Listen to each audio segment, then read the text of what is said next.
Welcome viewers, నేను మీ doctor Deepthi from Crowns aesthetic solutions. మన వద్ద ప్లాస్టిక్ సర్జరీ, హెయిర్ ట్రాన్స్ప్లాంట్ మరియు కాస్మెటాలజీ సర్వీసెస్ కలవు. ప్రస్తుతం మన బ్రాంచెస్ హైదరాబాద్ అండ్ విజయవాడలో ఉన్నాయి. హెయిర్ ట్రాన్స్ప్లాంటేషన్ ఎవరైనా చేసుకోవచ్చా, ఏవైనా రెస్ట్రిక్షన్స్ ఉన్నాయా అనే క్వశ్చన్కి ఈరోజు మనం డిస్కషన్ చేద్దాము.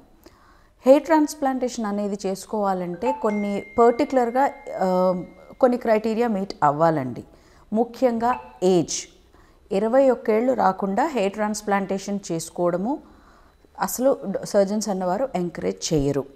అలాగే మరి 60స్లో చేసుకునే వాళ్ళు ఒక్కసారి వాళ్ళ హెల్త్ ఇష్యూస్ని కూడా కన్సిడర్ చేసుకుంటూ రాబోయే రిజల్ట్ ఎలా ఉంటుందనేది మీరు చూసుకోవాలి. అలాగే డోనర్ ఏరియా బాగా తక్కువ ఉంది కనుక ఓన్లీ డోనర్ ఏరియా నుంచి కాకుండా చెస్ట్ హెయిర్, బియర్డ్ హెయిర్ ఇలాంటివి కూడా వాడి పెడుతున్నారు గ్రాఫ్ట్స్ తలపైన అన్నప్పుడు కొంచెం జాగ్రత్తగా ఉండాలి. ఎందుకంటే ఇటువంటివి ఇట్స్ జస్ట్ లైక్ కాశ్మీర్ నుంచి యాపిల్ చెట్టు తెచ్చి మన పెరట్లో నాటినట్టు, రావచ్చు రాకపోవచ్చు, కానీ మరి పళ్ళు కాసే అంత బాగా రాకపోవచ్చు. కనుక మీరు డోనర్ ఏరియా తక్కువ ఉన్నప్పుడు ట్రాన్స్ప్లాంటేషన్లో ఫిల్లింగ్ పర్పస్ ఈ బియర్డ్ హెయిర్, ముస్టచ్ హెయిర్ లాంటివి, చెస్ట్ హెయిర్ లాంటివి వాడచ్చు.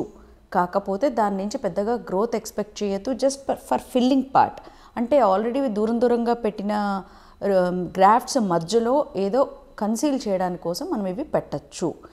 అలాగే ఒక్కొక్కసారి డెన్సిటీ వైజ్ హ్యూజ్ ఎక్స్పెక్టేషన్స్ ఉంటారు. అంటే చిన్నప్పుడు నేను ఒక 16 ఏళ్ళు ఉన్నప్పుడు అంత డెన్సిటీ వస్తుందా ఇప్పుడు నేను ట్రాన్స్ప్లాంటేషన్ చేసుకుంటే అని చాలామంది అడుగుతూ ఉంటారు. ఇఫ్ ఇట్ ఈస్ జస్ట్ ఈ ఫ్రంటల్ రిసీడింగే అవుతోంది అన్నప్పుడు మనం ట్రాన్స్ప్లాంటేషన్ చేసుకుంటే గ్రేడ్ 3, గ్రేడ్ 4లో చేసుకుంటే ఛాన్సెస్ ఖచ్చితంగా ఉన్నాయి. ఆ తర్వాత తీసుకునే మెయింటెనెన్స్ వల్ల, గ్రోత్ ఫ్యాక్టర్ కాన్సన్ట్రేషన్స్, పిఆర్పీలు లేదా దాని వల్ల తర్వాత వాడే మినాక్సిడిల్ వల్ల మనకు అంత గుర్తుగా వచ్చే అవకాశాలు మాత్రం లేకపోలేదు. కానీ గ్రేడ్ 5 ఆ రేంజ్లో ఉన్నప్పుడు, డోనర్ ఏరియా తక్కువ ఉన్నప్పుడు మనం హెయిర్ ట్రాన్స్ప్లాంటేషన్ చేసుకున్నప్పుడు అంతే డెన్సిటీ ఎక్స్పెక్ట్ చేయడం కొంచెం ఫూలిష్నెస్ అవుతుంది. బికాజ్ మళ్ళొకటి, సరే మనకి మంచి డోనర్ ఏరియానే ఉన్నా కూడా ఎక్కువ డెన్స్గా ఒకే చోట గ్రాఫ్ట్స్ పక్కన ఇరికిచ్చి పెట్టినప్పుడు, జస్ట్ ఇమాజిన్ మన తోటలో పెరట్లో మొక్కలు ఎలా నాటుతాం, ఎడంగా కరెక్ట్గా స్పేస్ ఇస్తూ అంత ప్లేస్లో ఒక 6 పెట్టామనుకోండి, చక్కగా గ్రో అవుతాయి. ఆ రూట్స్కి న్యూట్రిషన్ బాగా అందుతుంది, సారవంతంగా భూమి కూడా కోఆపరేట్ చేస్తుంది, రూట్స్ బాగా బలపడి మొక్క బాగా ఏపుగా పెరగడానికి ఆస్కారం. అదే గ్యాప్స్ ఉన్నాయి, ప్లేసెస్ ఉన్నాయి, నేను అక్కడ కూడా మొక్కలు పెట్టేస్తాను, విత్తనాలు నాటేస్తాను అని మనం అనుకోం కదా. ప్లేస్ ఉన్న చోటల్లా మరీ దగ్గరికి డెన్స్గా గ్రాఫ్ట్స్ని కూడా ఎక్స్పెక్ట్ చేసినప్పుడు జరిగేది ఏంటంటే అందులో అన్నీ ప్రాపర్గా గ్రో అవ్వకపోవచ్చు.